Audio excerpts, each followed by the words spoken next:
Salut à tous, nouvel épisode avec ces Rockets, Wizards également.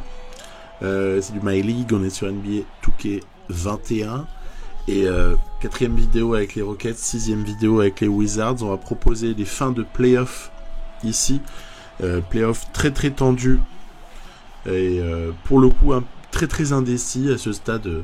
J'ai pas la moindre idée de ce qui peut arriver. On sait juste que les Rockets, c'est l'équipe surprise de l'année avec notamment Kevin Porter qui assume vachement bien son rôle. Les Dallas Mavericks ont tapé les Suns et les Lakers. Ensuite, c'était également très bien qualifié face aux Warriors. Les Lakers vont retrouver Denver en demi-finale de conf. Donc ça, c'est pour le point à l'ouest. Ensuite, oui, on notera que Jokic était MVP de la saison. Denver donc. Et sinon, du côté de l'Est, en fait, où nos Wizards sont opposés aux Sixers, Chicago a éliminé les Bucks de Giannis, Boston a eu toutes les peines du monde à taper les Hornets, et le Heat, malgré un excellent Jimmy Butler et un bon Bam, aurait été peut-être un petit peu short face à une équipe des Sixers qui est vraiment géniale et vraiment très très forte. Me retrouver face à eux après cette qualif face aux Nets de Durant et Kyrie Irving. Il faut préciser qu'ils étaient privés de James Harden. C'est quand même très très important parce qu'on serait peut-être pas passé du tout en fait s'il y avait Harden. Donc l'opposition ici face aux Sixers, elle est juste énorme et je me sens tout petit en phase 2 avec mes Wizards qui avaient pris une tôle aussi contre les Sixers à l'épisode encore avant, l'épisode précédent, pardon. Voilà. Donc les demi-finales de conf sont au programme du début de cette vidéo. Allez, Simcast pour une première victoire des Wizards. Pareil, limite surprenant parce que moi je me considère pas du tout favori dans cette confrontation. Un grand Deni Avdija sur le premier match, entre autres. Et on continue. Denver a pris les Lakers sur le match 1 de leur série. Et Houston va comme ça jouer un premier match. Là encore, c'est du Simcast. Voilà. Victoire avec un bon porteur. Victoire des Rockets sur ce premier match contre Dallas. Bon, ok. Pas d'émotion particulière.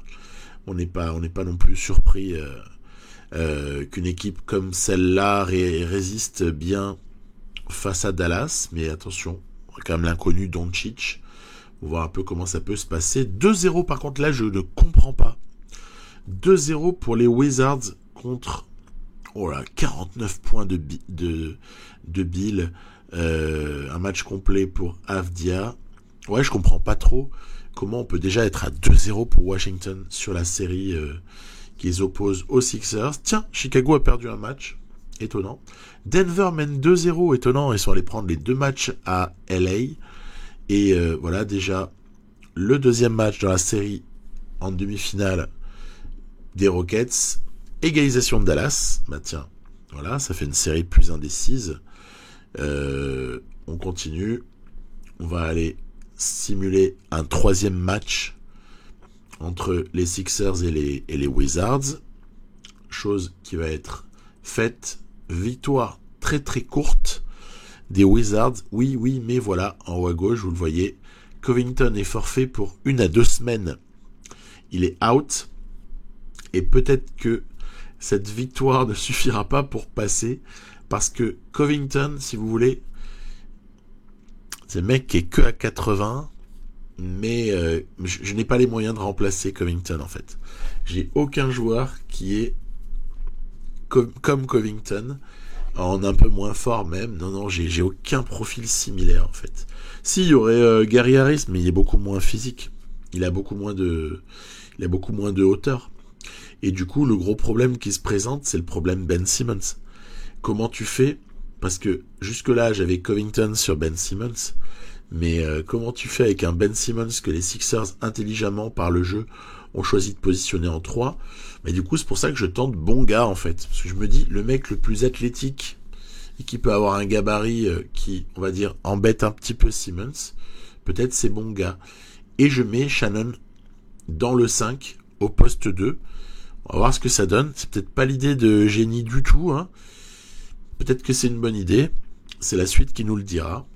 En tout cas, il suffit de gagner un match pour être soulagé. Au passage, on récupère Culver du côté des Rockets, ce qui est une très très bonne chose. On jouait sans Jared Culver, qui est quand même un membre du 5 très très important. Donc bonne opération. Voilà, récupérer Culver et ses 33 minutes. Ok, on remercie beaucoup Sterling Brown pour l'intérim. Il aura été parfait. Mais Jared Culver, c'est quand même une dimension supplémentaire pour cette équipe. Et Dallas va prendre le match 3. Waouh! On est en difficulté, on l'aurait pas forcément imaginé à ce point-là. D'ailleurs, les Lakers aussi sont menés 3-0 et les Bulls sont menés 2-0. Donc en fait, c'est 4 résultats qui sont très très surprenants jusque-là. En demi-finale de conf, j'allais dire enfin, le réveil de Jojo Embiid et des Sixers contre mes petits Wizards. Tiens d'ailleurs, Chicago a réduit l'écart, les Lakers ont réduit l'écart. Allez, match décisif que ce match, voilà, ouf, il est gagné mais de peu, pour revenir à 2 partout contre ces Mavs. Allez, on repasse à l'Est. Qu'est-ce que ça peut bien donner? Match 5, qualif ou retour à 3-2 pour les Sixers? C'est un retour à 3-2 et c'est pas serré. C'est pas serré du tout. Il y a presque 15 points d'écart. Donc retour à 3-2. Vous le sentez venir le match 7 là? Je l'espère pas, mais à ce moment-là, je commence un petit peu à avoir peur. Denver s'est tapé les Lakers pendant ce temps-là. Chicago, en revanche, est peut-être en train de changer la donne et revenir à 2 partout. Allez, j'ai joué ce match. Je me suis dit, tiens, joue un match 5 pour changer. Match 5 peut être le match charnière de cette série, parce que les Mavs menaient 2-1. Il faudrait à tout prix réussir à prendre ce match 5. Et en face, on a le basket avec un B majuscule. On a l'intelligence supérieure du basket, c'est Luka Doncic. Et il va juste falloir essayer de voir comment... J'ose même pas envisager d'empêcher Doncic de faire son match. C'est pas mon propos. Bon, ici, par contre, en défense, quand il y a une mismatch, il faut le sanctionner. Mais c'est un peu comme les Nets, en fait, toute proportion gardée. Offensivement, ils sont fabuleux. Bon, surtout par le biais de cette présence de Luka Doncic. Et défensivement, je les trouve pas assez forts. Ils sont pas assez forts, les Mavs. Défensivement, vous voyez, il y a plein d'actions qui aboutissent et où le joueur humain là fait un petit peu trop ce qu'il veut. Donc certes, on va me dire ouais mais c'est normal, on peut pas être bon partout. Ouais c'est sûr. Mais le choix de Markkanen comme 3e pièce importante, puisqu'il a été recruté là dans la partie par les Mavs à l'été 2021, donc il était en fin de contrat rookie, Markkanen va devoir être prolongé par les Bulls. Il va y avoir un sujet Markkanen bientôt. Est-ce que c'est la pièce qui manquait en fait? Voilà, c'est la question. Doncic, en tout cas, fait sa cuisine et il nous fait bien mal entre panier en pénétration, entre faute provoquée, lancer franc systématiquement converti, pull-up. Voilà, c'était plutôt un step side en sortie avec prise de shoot à 3 points un peu aléatoire. Vas-y, défendez pas les gars, il n'y a pas de problème. Il n'y a pas de souci les gars, repli défensif des Mavs juste catastrophique. Mais ça n'explique pas tout. Moi j'ai laissé cette action à la continuité parce qu'elle est intéressante. On voit quels sont les déplacements à suivre là, voilà, hop, avec McDaniels, je suis Markkanen. Il faut John Wall qui fait un gros boulot sur Doncic qui est alors à ce moment-là positionné en meneur. Et derrière, voilà, c'est Badji pour la contestation, même le contre. Et derrière, Kenyon Martin, hop là, qui prend son occasion de manière très très opportuniste.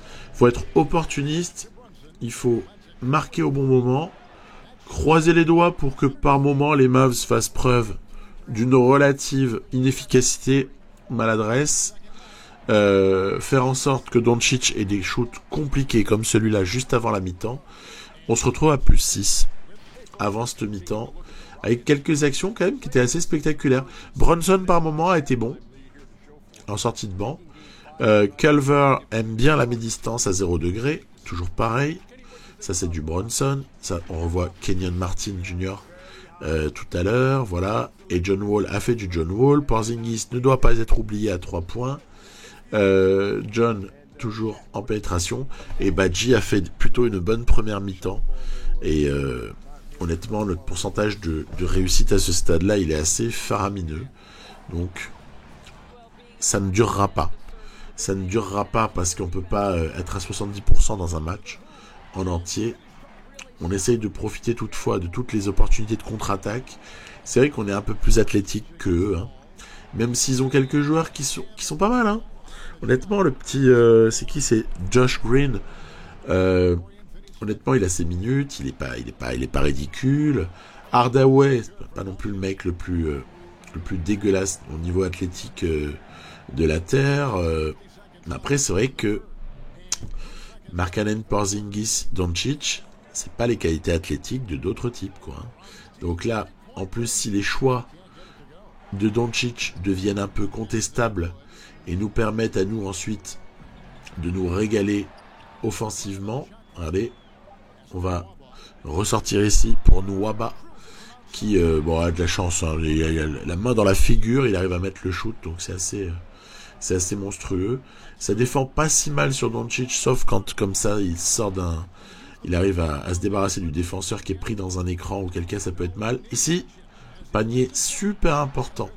La maladresse sur cette action-là a été catastrophique pour Luka, qui va ici écarter pour Porzingis, qui a mis trop de temps à shooter. Bref, il y a des occasions ratées. C'est ça que je cherche à vous dire. Il y a trop d'occasions ratées du côté des Mavs. En contre-attaque, on est trop précis. On a un petit peu trop de facilité, en tout cas, à le faire. Et ici, cette pénétration illustre parfaitement la manière dont Porter se joue de Markkanen. Et voilà, c'est fait. Donc, 3-2 pour les Rockets dans ce match super important. On n'a pas vraiment tremblé. Et je trouve que globalement, offensivement, les Mavericks ont été... franchement, c'était pas suffisant. Défensivement, j'en parle même pas tellement, c'est une évidence. Mais même offensivement, ils m'ont pas donné assez de mal. C'est pas normal. C'est pas normal. On va quand même terminer à 66%. Hein. Mais normal, on a énormément de paniers faciles dans la raquette. Donc forcément, ça change pas mal de choses. Au rebond, on n'a jamais été vraiment inquiété. Ils ne jouent pas avec ne produisent pas beaucoup de passes décisives, ces Mavs-là, sur ce match-là en tout cas.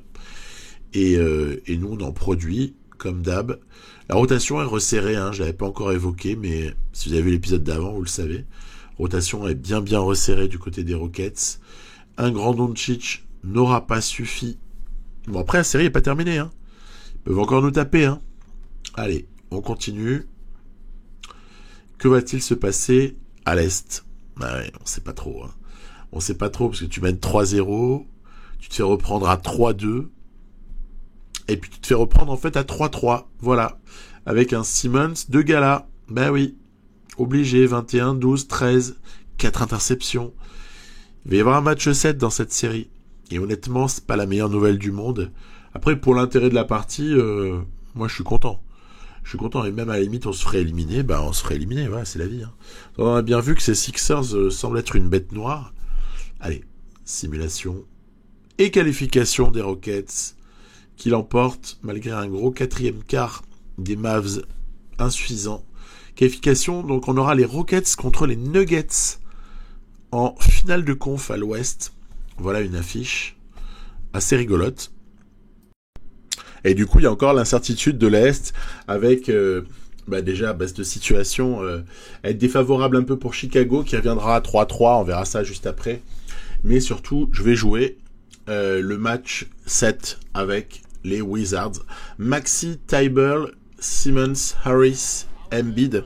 Je trouve que c'est pas mal. Et puis surtout qu'en sortie de banc, ils ont quelques joueurs qui sont assez sympathiques. Notamment Blake Griffin, qui est certes un peu vieillissant, mais qui fait un bon boulot. Et puis il y a aussi quelques petits joueurs fort sympas. Et donc, ça fait une équipe. Alors par contre, l'opposition clé, je suis pas tout à fait d'accord. Tout ne risque pas de se jouer dans l'opposition entre Thybulle et Shannon. Donc là, c'était un petit clin d'œil. Allez, c'est parti.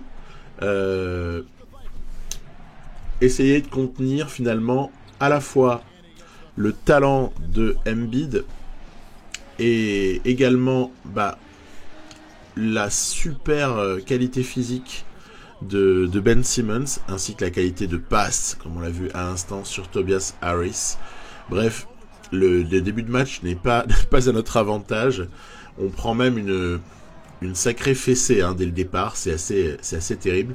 Comme je vous disais en plus, très joli ici, encore Tobias Harris. C'est toujours intéressant de jouer contre une équipe qui nous a posé déjà des problèmes en régulière. Ah oui, également Melton, il est bon, Shake Milton. Et vous voyez, en plus, au rebond offensif, ils sont présents. Bref, allez, 21-7 le premier quart-temps. Ça a été une catastrophe totale. Alors lui, il s'est pris pour Embiid, par contre, Marquis Chris. Il faut se calmer légèrement. Là, on a des choses à opposer, sauf si, mais le problème, c'est qu'en plus, le rebond est vraiment la propriété des Sixers. Les petits gars en sortie de banc, comme je vous disais, sont vraiment loin d'être mauvais. Heureusement que ça manque d'adresse là sur une deuxième partie du match, notamment là dans ce deuxième quart-temps, ce qui nous permet un peu de revenir. C'est ces stops défensifs qu'on arrache avec un petit peu de réussite quand même. Derrière, en plus, quelques contre-attaques s'avèrent payantes. Et on est donc ici, ces bons gars là sur Simmons. Tu peux pas défendre. Pas défendre. Le petit hook là était magnifique de la part de Ben Simmons qui continue. Avdija n'est pas non plus de taille à le stopper. De toute façon, c'est simple, il n'y a personne. Comme je disais juste avant, ouais, c'est beau ça aussi. Dommage que ça rentre pas. Comme je disais juste avant, le seul qui pouvait un tout petit peu embêter légèrement Simmons, c'était Covington. Mais on ne l'a plus. Voilà, donc obligé d'essayer de faire un peu des exploits avec Bradley Beal. On s'en remet au patron de l'équipe, celui qui devra renégocier son contrat à l'été suivant. Très très jolie défense ici de Reed qui a tapé le ballon devant Embiid. Hop, on en profite. Très belle action ici, mine de rien.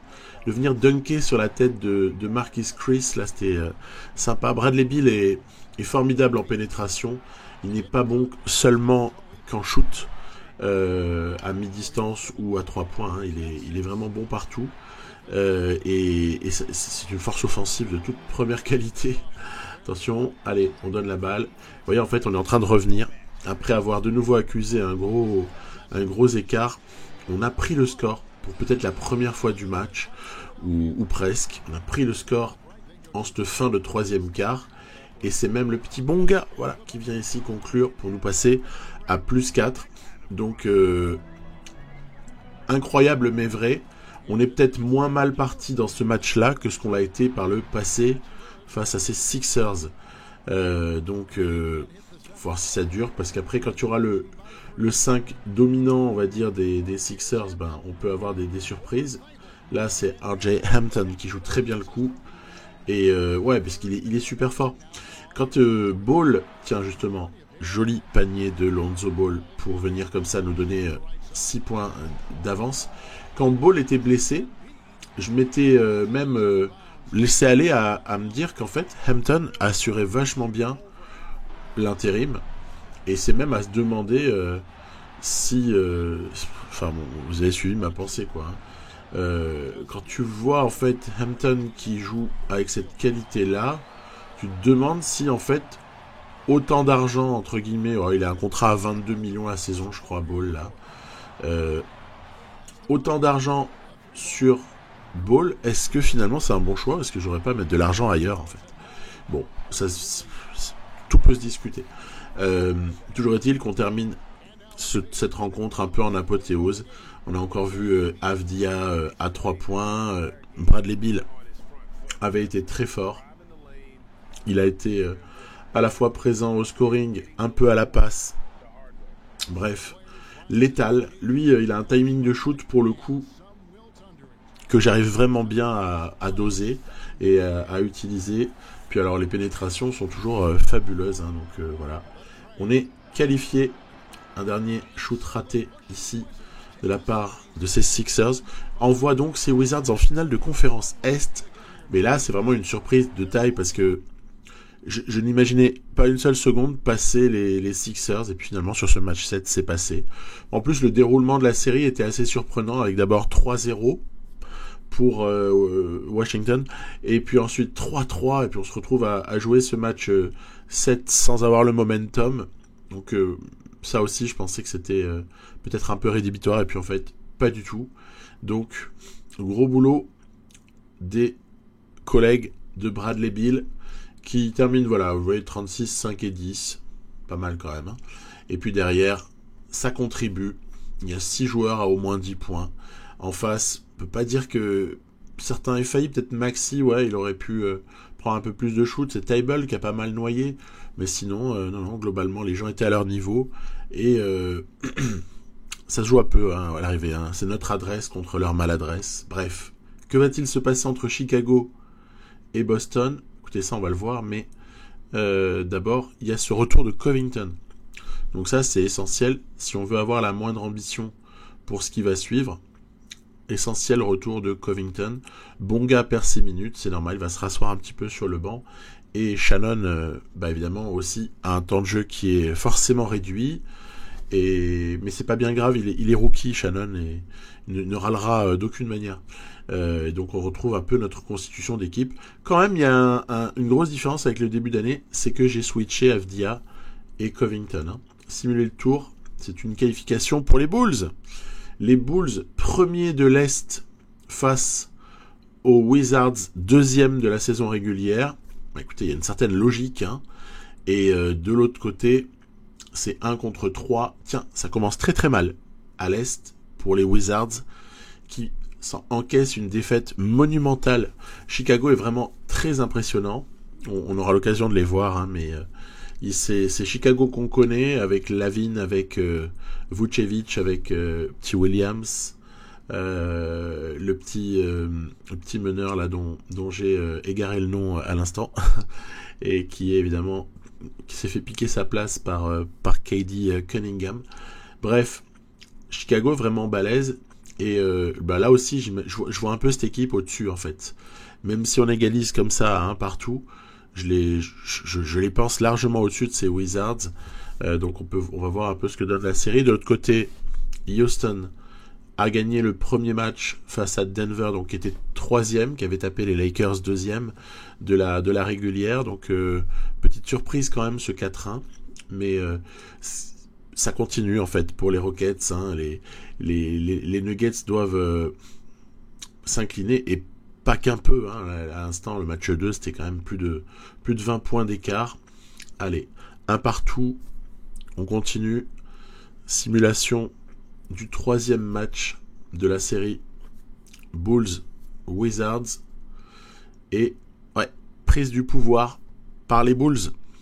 Comme attendu, les Bulls mènent dans cette série 2-1. Rien n'est fait. Strictement rien de fait. De toute façon, on s'en est sorti 2 fois au match 7. Donc, si ça se trouve, on va en avoir une 3e dans quelques minutes, on n'en sait rien. Et 3e match de Houston. Cette fois-ci, ça se passe du côté de Denver, avec Jamal Murray, Michael Porter et Niko Jokic. Hein, donc, on est autour de même Aaron Gordon. On a Jamichael Green en sortie de banc, qui finalement n'était pas dégueu. Il y a Bol Bol. Et évidemment, il y a, je crois par séquence, quelques autres joueurs. Will Barton aussi doit être encore présent, me semble-t-il. Bref, une équipe. Il y a aussi Monte Morris. Donc ouais, ça fait quand même du monde. Cette équipe est redoutable. En plus, il y a le MVP. Niko Jokic a été MVP de cette saison régulière dans la partie. Évidemment, ici, hop là, commence nos petites séquences. Toujours la pause d'écran, c'est un peu un fondamental, la pause d'écran de bol. Et ça par contre je déteste parce que je défends très très mal. Denver le fait beaucoup, donc je termine juste. Voilà, les pauses d'écran de bol offrent beaucoup de possibilités. Les pauses d'écran de Wood également. Vous voyez ici par exemple, voilà, on prend le bouillon sur quelques contre-attaques, c'est un petit peu désagréable. Il y a aussi ce jeu sur attaque placée des Nuggets qu'il faut arriver à contrer. Alors pour être franc avec vous, j'avais pas joué depuis pas mal de temps, parce que vous allez voir, je signalerai un problème qui s'est passé pour moi dans le jeu depuis 2 semaines à peu près. J'ai quasiment pas pu jouer à NBA 2K pour un truc que je vous montrerai pour une raison un peu bébête, mais bon voilà, qui est liée au jeu. Donc allons-y, on a toujours quand même nos points faciles en contre-attaque dès qu'on a des stops. Je disais avec Jokic, c'est la présence de Jokic, ça doit être ça en tout cas, c'est comme ça que j'essaie de l'expliquer. Elle fait que beaucoup d'actions partent du poste haut en fait à Denver. Et donc pourquoi j'évoquais le fait aussi que j'avais... Oh, ça c'est quand même un peu dur à avaler. Pourquoi j'évoque le fait que j'ai pas beaucoup joué, c'est justement c'est lié. C'est-à-dire qu'en fait, toutes ces actions qui partent du poste haut de Denver, on peut arriver à les contrer. Ici, panier très important de Porter, qui réalise un match sublime, encore une fois. Et pour les contrer, en fait, il faut gérer les collisions, il faut anticiper les déplacements. Vous voyez, pas comme ici, par exemple, sur le pick and pop de Bol qui va permettre aux Nuggets de revenir. Et c'est vrai que, voilà, vous voyez, ces petites coupes vers le panier avec un intérieur positionné au poste haut qui sert l'arrière, par exemple, ou le meneur qui va au cercle très très facilement. Ça fait une pléiade de points à les 48-45. Alors certes, on a été bon offensivement au bout de 3 quarts temps, mais eux qui mettent 45 points, c'est au-dessus de mes standards habituels. Donc c'est un match, on va dire, avec beaucoup de points marqués. Pas forcément à mon avantage, parce que cette équipe des Rockets est plus à l'aise lorsque le score est peut-être un petit peu plus bas. Il y a moins de points marqués. On a plus besoin de couper le rythme. À la limite, jouer sur attaque placée, ça nous dérange pas. Mais par contre, il faut faire des stops défensifs parce qu'on n'a pas non plus une qualité offensive à la mesure de celle des Nuggets. Et donc toutes ces petites actions des Nuggets m'ont posé des problèmes. Là, joliment joué de John Wall qui se régale, vraiment. Dès qu'il y a besoin d'aller chercher un panier, John Wall est présent. Michael Porter fait un job monstrueux. Il a une adresse, il a de la pénétration, il y a même un peu de playmaking. Enfin bon, il y a du handle. Même à 82, il est savoureux déjà. Et à 83 avec le moral. On va gagner ce match 69-61, donc score très très très haut. En extrapolé, ça va nous faire un truc de malade. Bah justement, regardons juste la shooting chart, voilà, de ces deux équipes. Et en fait, ça fera pas un match en extrapolé, puisqu'en fait, moi j'ai un bug. Ça cherche à me sauver des VC, mais ça me sauve rien du tout, ça me fait sortir du jeu en fait. Du coup, il faut que je joue déconnecté. Et donc, j'ai dû resimuler ce match-là, parce que je l'avais perdu. Enfin, j'avais perdu j'ai pas pu le sauvegarder en fait. Et c'est la raison pour laquelle on n'aura jamais le score en extrapolé, on aura juste une simulation de victoire, puisque ce match a été gagné sur le terrain.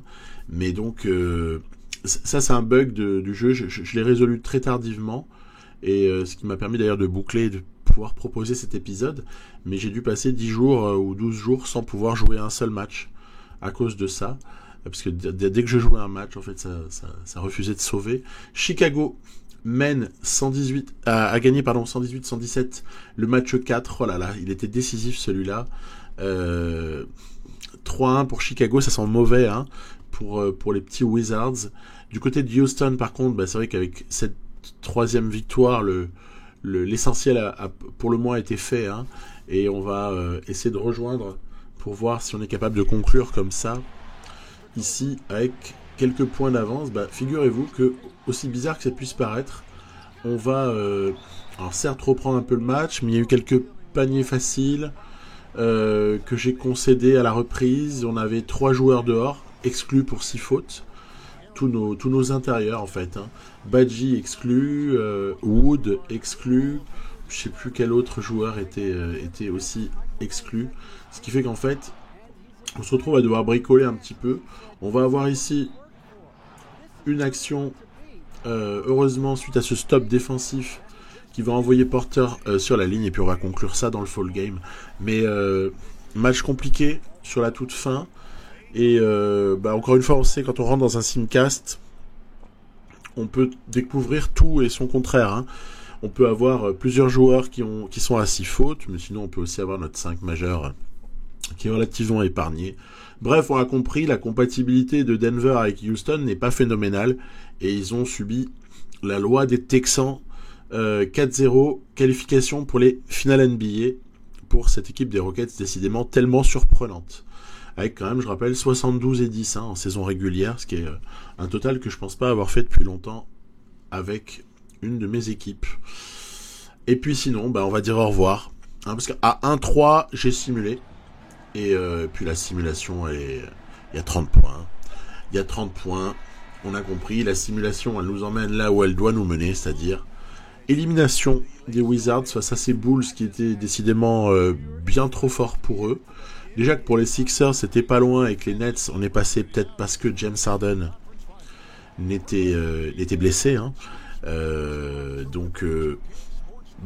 C'était une première saison avec l'effectif remodelé du côté des Wizards. Donc ça donne déjà un petit peu le ton. Il va falloir réfléchir ensuite à l'été pour savoir si on continue en espérant des progressions. C'est franchement moi ce sur quoi je suis parti plutôt.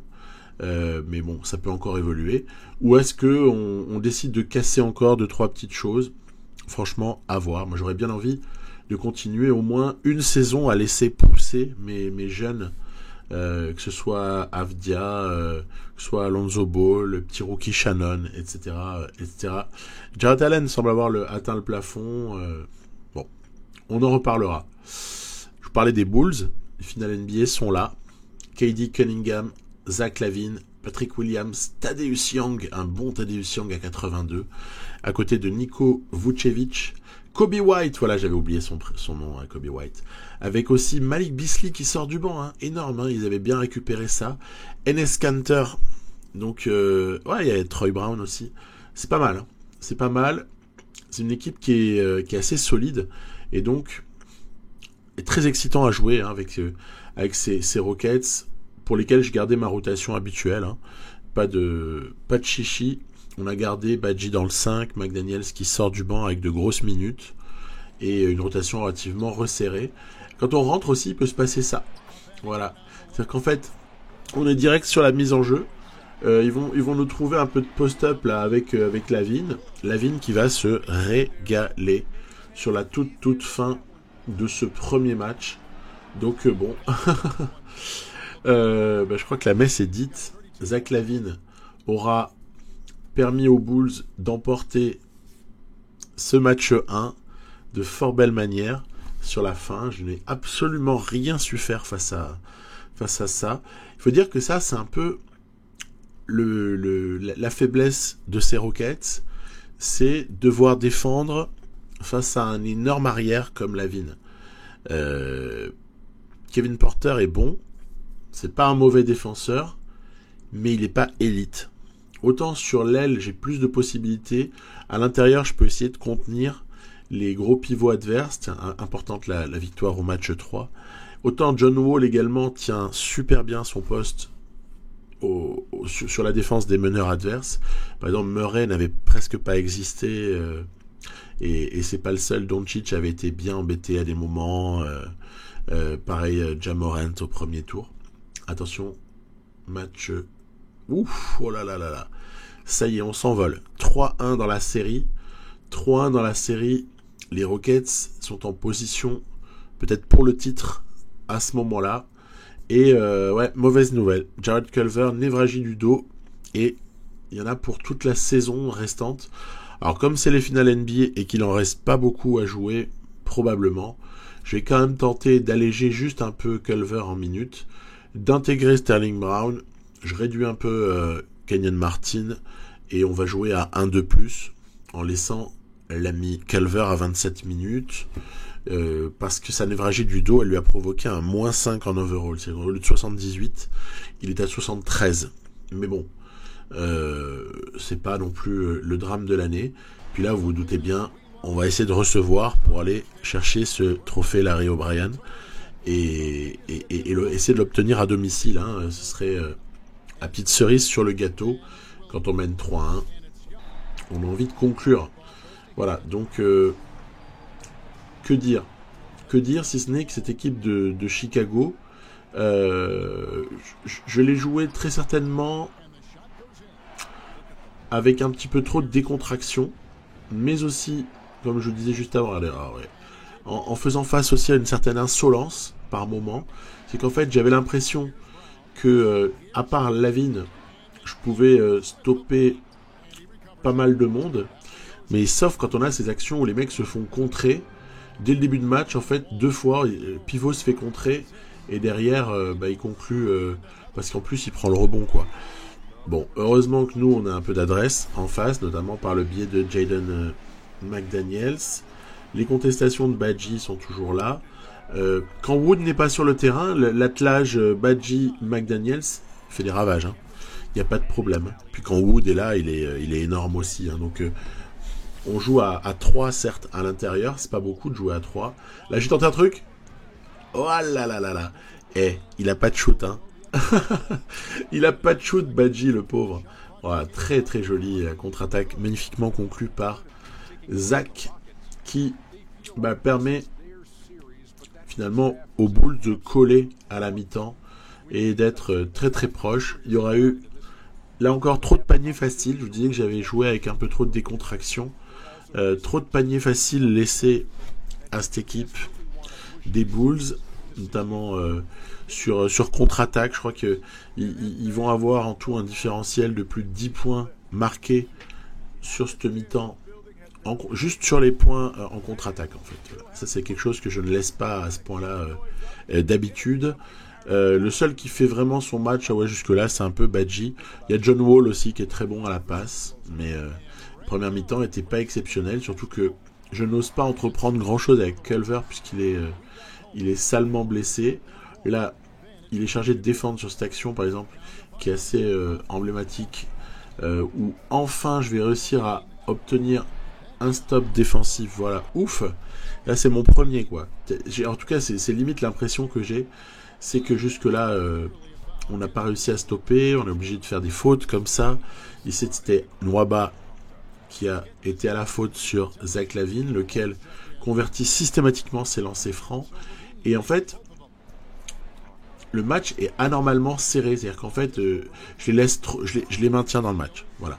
Je les maintiens dans le match. Et même si là, on passe à +4, la situation va changer en ce troisième quart-temps. Regardez, là, c'est Beasley qui sert Kanter dedans. Alors, c'est vrai que Kanter, avec son petit move d'eau au panier, prend le meilleur sur McDaniels. Là, c'est pas choquant. Hein. C'est pas choquant. On paye juste la qualité par moment d'Enes Kanter. Et puis surtout, on a un peu de maladresse. Et derrière, ça vient conclure un peu trop facilement les actions. Là, ici, il n'y avait pas de bloc. Il n'y avait pas d'écran retard. J'ai sauté au lieu de bloquer. Enfin, il y a plein d'erreurs comme ça ici qui sont commises dans cette période du match. Kobe White sur un 2 points long. Magnifique. Magnifique Kobe White. Ici, c'est Zach Lavine qui se faufile. Ligne de fond qui provoque encore une faute. J'arrive pas à m'en sortir. J'arrive pas du tout à m'en sortir, manette en main. En fait, cette équipe me prend sur des aspects... Bon, c'était surtout le troisième quart qui était désastreux pour nous face à ces Bulls. L'équipe des Bulls me prend sur des aspects que je suis pas habitué à rencontrer. Lavine fait exactement ce qu'il veut. Vucevic constitue une telle menace où qu'il soit, je suis obligé de le surveiller. Je peux pas venir doubler sur Lavine comme j'aurais envie de le faire d'habitude sur des joueurs de sa trempe. Et puis en plus, il y a toute l'adresse requise pour ces Bulls. On n'arrive pas non plus ici, vous voyez, à contester. Bref, Chicago s'envole et prend ce match très très facilement, 17-2 en contre-attaque. On n'a vraiment pas comblé le fossé en deuxième mi-temps. On concède 15 points de différentiel rien que sur les contre-attaques. Je pense que la défaite, elle est facile à expliquer. Du gros Lavine. Ouais, non, mais franchement, j'ai adoré la performance de ces Bulls avec 8 joueurs à plus de 10 points en plus. Bon, victoire collective, il n'y avait rien à dire. On va simcaster du coup la suite, puisque j'ai déjà joué mon match. A priori, on n'en rejoue pas un. Et en fait, la simulation de ce match 6 va nous amener à un titre NBA qu'on va aller comme ça chercher assez tranquillement, malgré ici une très jolie action de Vucevic. Voilà. Ah, ça me rappelle la Marcus Aldridge. Quel dommage que ce joueur ait dû arrêter à cause de ses pépins. Et là, bon oui, j'étais pris par le clock, sinon j'aurais dû... en fait, j'aurais dû faire une violation des 24, parce que c'est fini. C'est fini. Le titre dans la poche des Rockets. Donc, saison incroyable, saison parfaite, en fait, pour ces Houston Rockets, qui étaient complètement inattendus. J'avais simulé, j'avais le contrôle de l'équipe l'année précédente. Là, on est en fait en deuxième saison. Hein. C'est beaucoup trop tôt pour gagner. Hein. J'avais le contrôle de ces Rockets la saison d'avant, et rien qu'en simulation en fait, donc sans rien toucher autre que avoir le contrôle de l'équipe et faire deux, trois choix moisis qui représentent pas grand chose. Hein. On avait déjà fait 41-41, et en fait il semble y avoir une martingale pour les Rockets qui fait qu'ils sont juste inarrêtables avec 2-3 pièces en plus comme ça.